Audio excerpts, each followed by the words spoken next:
Good morning students of class 7th. Welcome you all to Takshila Model School online YouTube classes, and this is Neha, your social science teacher. So students, in today's lecture we are going to start the new chapter of civics, that is civics chapter number 5, understanding media. So students, first of all open page number 212 in your books. There is the chapter number 5 of civics, that is understanding media. So what is the meaning of media? What is the literal meaning of media? Media means medium.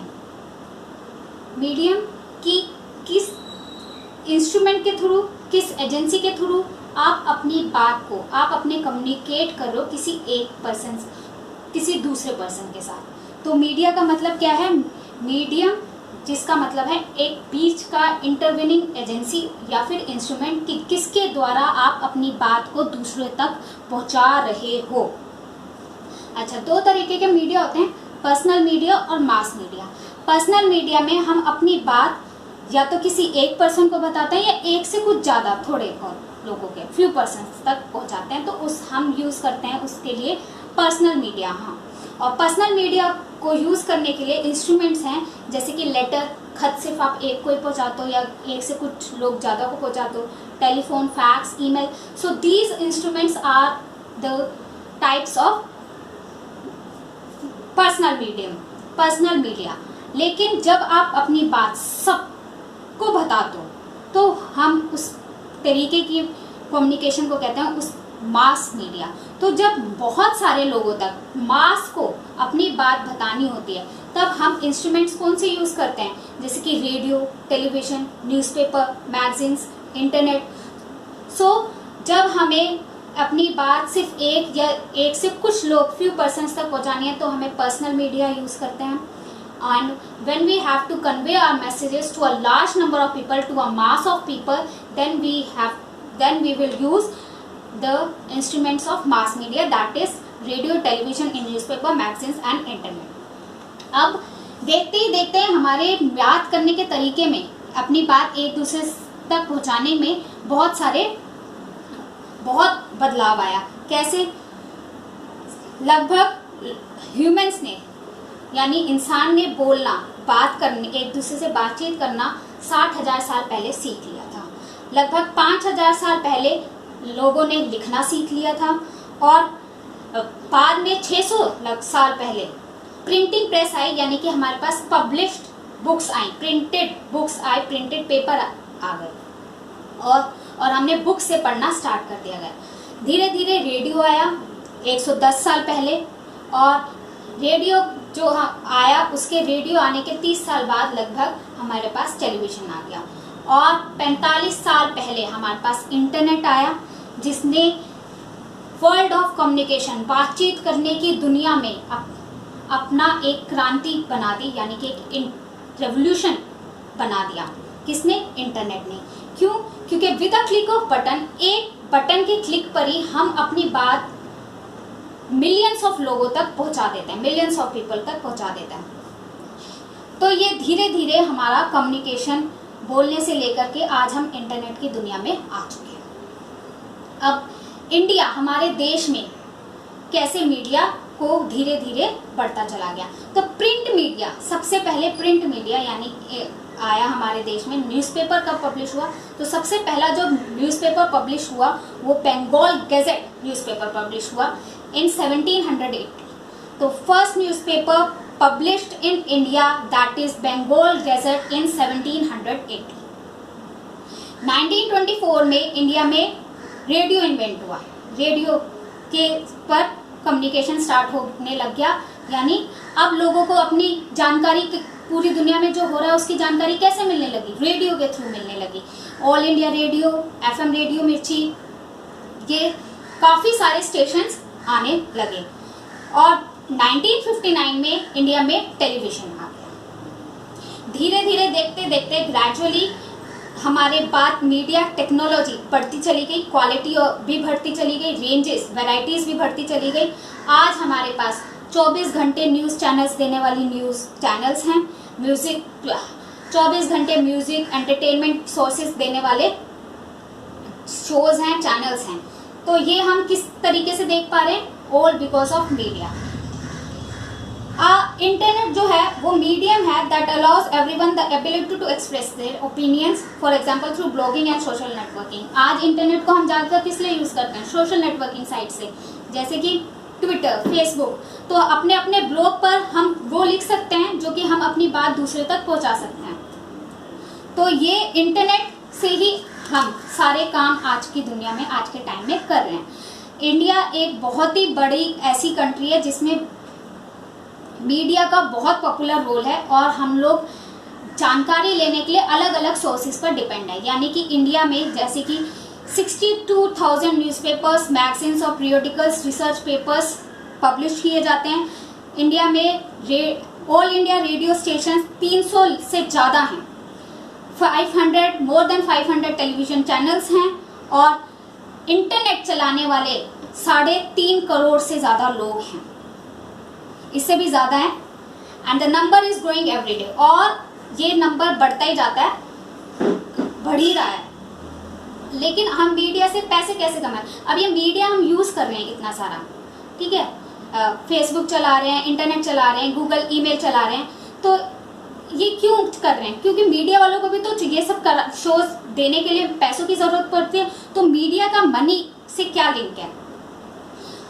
जो भी media हम कौन control करता है? वो कुछ corporations, कुछ companies control करती हैं और उन कॉरपोरेशंस को, उन कंपनीज को अपना शो दिखाने के लिए किस पर डिपेंडेंट है? वो एडवर्टाइजिंग और कॉपीराइट मटेरियल पर, कि किसी ने अगर कोई चीज़ बनाई है और उसका कॉपीराइट ले लिया तो मीडिया तक पहुंचाने के लिए उसे कुछ रॉयल्टी पे करनी पड़ेगी। तो वो इन मीडिया जो ब्रॉडकास्टिंग शोज होते हैं, ब्रॉडकास्टिंग चैनल्स होते हैं, इनके लिए वो सब चीज़ें एक रेवेन्यू, एक आमदनी का काम करती है।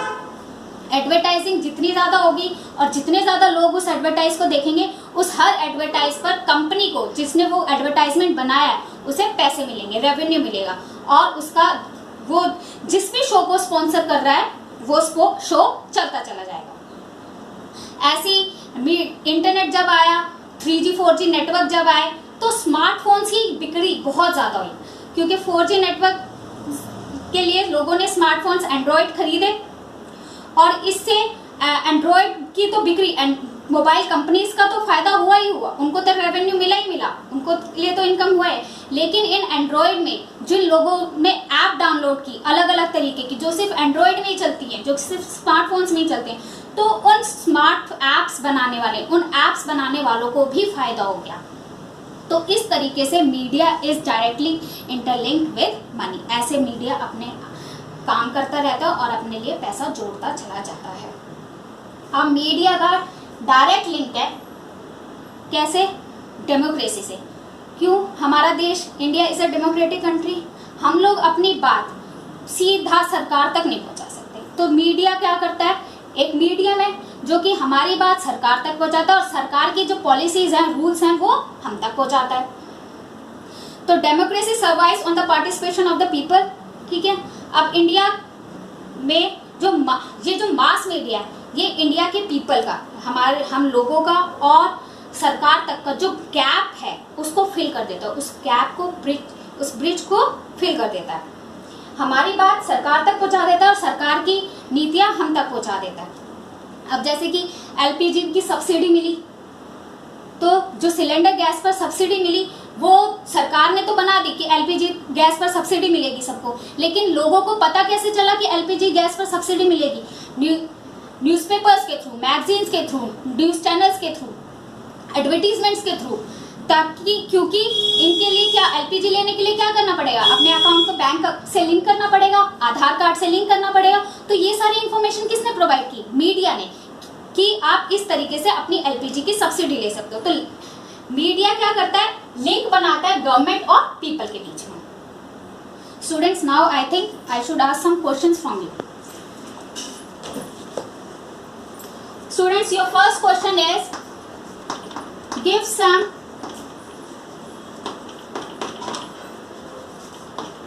examples of personal media.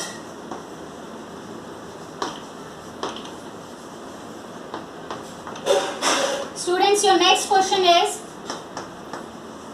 give some examples of mass media.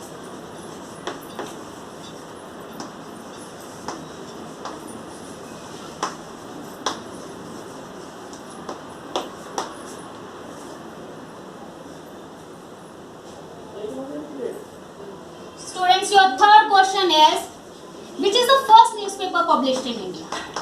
सबसे पहले कौन सा अखबार पब्लिश हुआ था इंडिया में? Which is the first newspaper published in India?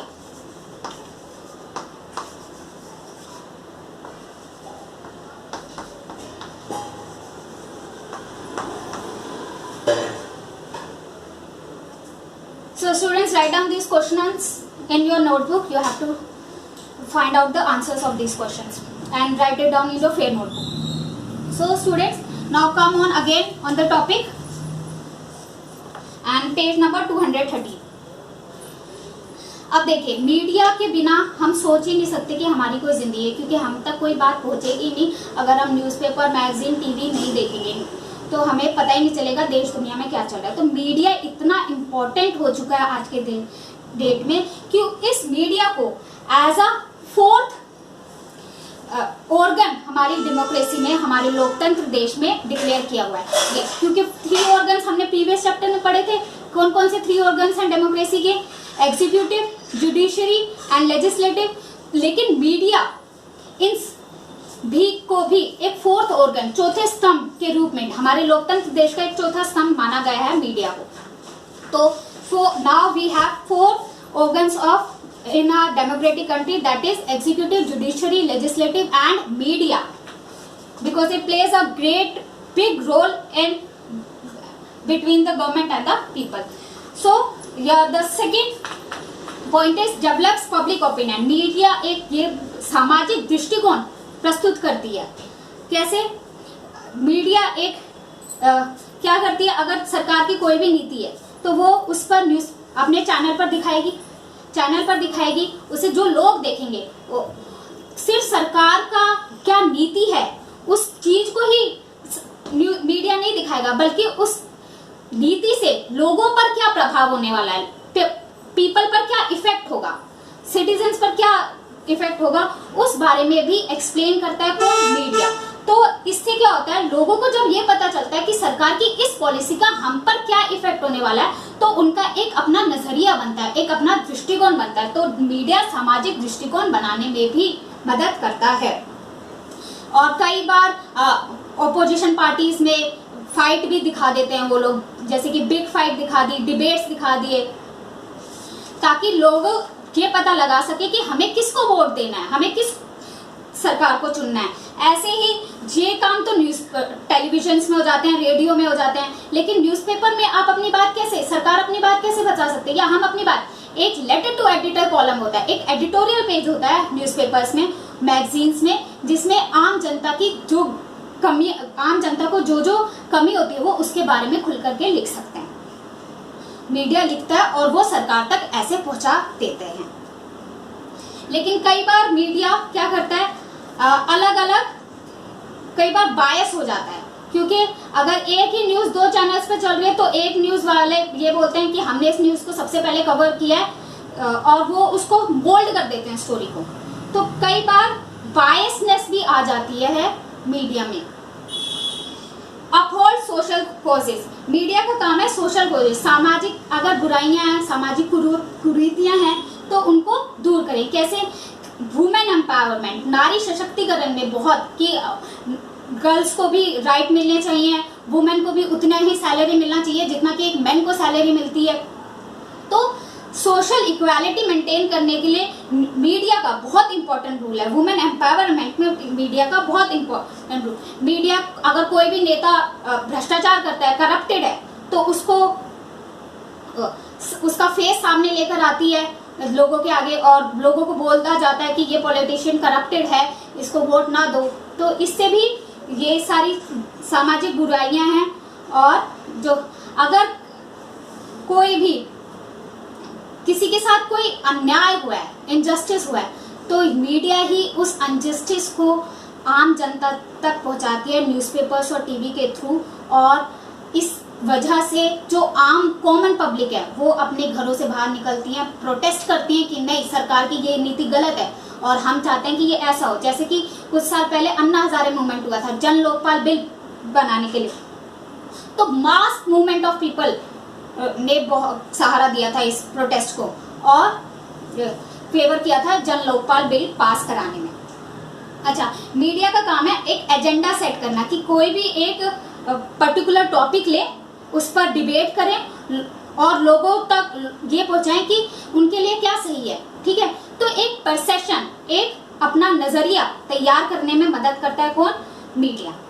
So media creates the, अच्छा पहले के टाइम में जो न्यूज चैनल्स थे ना, एंकर्स थे, उन पर बड़ी वो रखा जाता था कि तुम्हें ये चीज नहीं बोलनी है किसी के बारे में या ये चीज नहीं बोलनी है।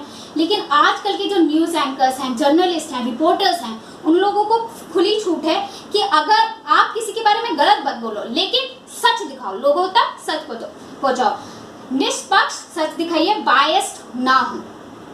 So students, now I think I should ask one more question, that is question number 4, and this is your last question of this lecture.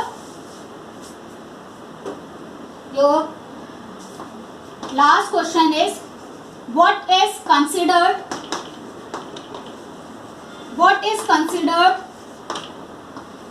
as the fourth organ या फिर fourth pillar, चौथा स्तंभ देश का, लोकतंत्र देश का? What is considered as a fourth organ और pillar of democratic country? So this is the last question कि हमारे इंडिया की डेमोक्रेटिक लोकतंत्र देश का चौथा स्तंभ कौन सा है? This is your last question. So students, this is all for today. Thank you and have a nice day.